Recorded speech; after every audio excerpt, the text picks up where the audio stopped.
You ever notice how, for a lot of people, the fear around money doesn't end when their bank account stops being empty, it just changes shape? Almost as if the real problem isn't the lack itself, but the relationship a person has with what they begin to build. Because when there's nothing, the desperation is obvious, direct, and constant. But when some money starts to accumulate, when a reserve appears, when there's that feeling of finally getting out of survival mode, a different kind of anxiety shows up, Quira, harder to explain, which is the fear of losing what took so long to build. And that fear starts influencing decisions in ways most people don't even realize. Because now it's no longer just about surviving the month, it's about protecting something that's still fragile. And it's exactly at this moment that the most dangerous traps appear, not when money is missing, but when it starts to show up. Most people believe the biggest financial problem is at the beginning, when everything is hard, when every bill weighs on you, when any unexpected expense feels overwhelming. But what almost no one talks about is that growing financially requires a shift in mindset that doesn't happen automatically. Because you can keep the same habits,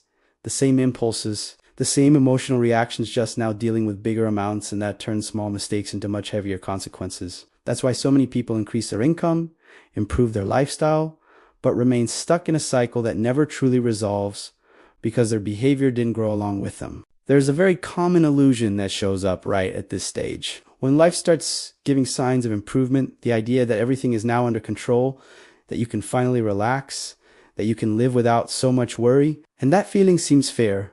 Because no one can live under constant pressure forever. No one wants to spend their entire life just putting out fires. But this early relaxation creates space for decisions that seem small, yet slowly erode what was built because the foundation hasn't been solidified yet. The structure hasn't been created, and it's not strong enough to sustain a higher standard without risk. And this is where one of the most common traps appears: consumption as a form of emotional compensation. After so long living on the edge, people feel they deserve to enjoy, to access things they couldn't before, to live better.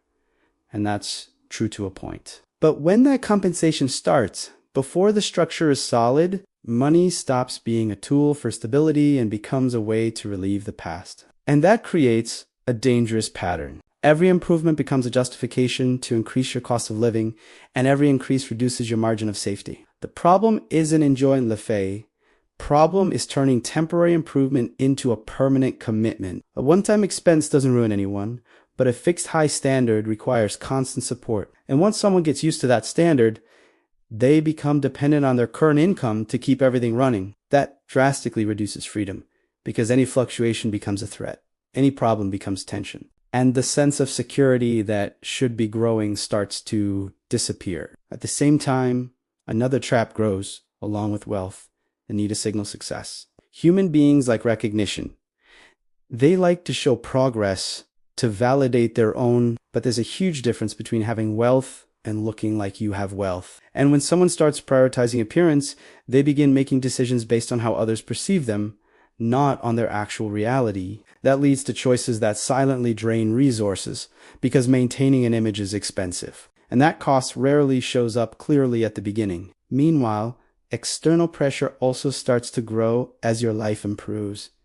Before, no one expected much from you. But now come the requests, the expectations, the situations where you're seen as the solution to problems that aren't yours. And if you're not clear about your limits, you start confusing help with obligation. You start feeling guilty for saying no. You take on responsibilities that shouldn't be yours. And just like that, the money that should be protecting you starts being used to support disorganization you didn't create. Along with all of this comes a very subtle internal shift.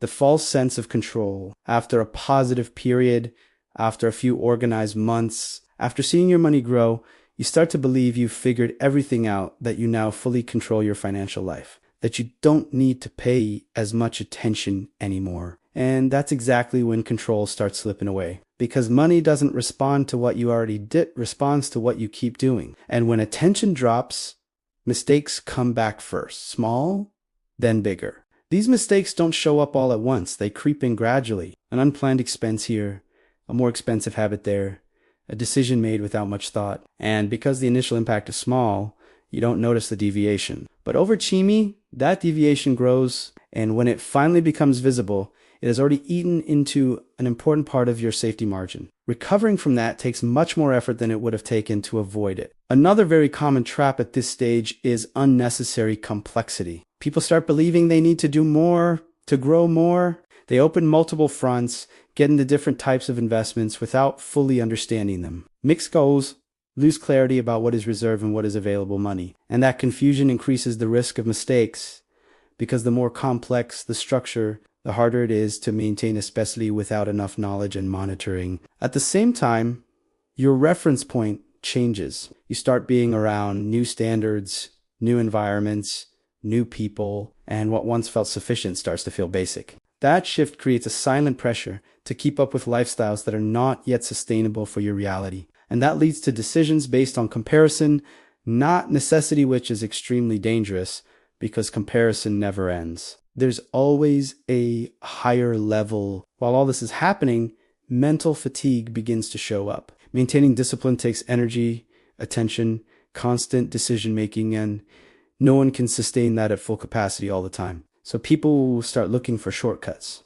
They simplify decisions the wrong way. They postpone things. And this accumulation of small neglects starts opening the door to loss of control. That's why there comes a point where continuing to grow no longer depends on emotional effort, it depends on structure. Because if everything in your financial life depends on you being in a good mood, motivated, and focused, at some point you will fail. And when you do, if there's no system behind it, the money slips away. And that's exactly what separates those who build from those who only improve temporarily. Creating structure means taking repetitive decisions out of your hands. It means making the right thing happen automatically. It means ensuring that part of your money is protected before you even think about spending. It means creating natural limits that work even when you're not at your best, because relying only on willpower is relying on something that fluctuates. And when that structure starts to exist, your mind changes. You stop living in constant alert mode and start living with more calm, not because everything is perfect, but because there's a system protecting you from your own moments of weakness. And that reduces anxiety, reduces fear, reduces the need to control everything all the time. Another essential point in this shift is understanding that not all money is the same. When you treat everything as one thing,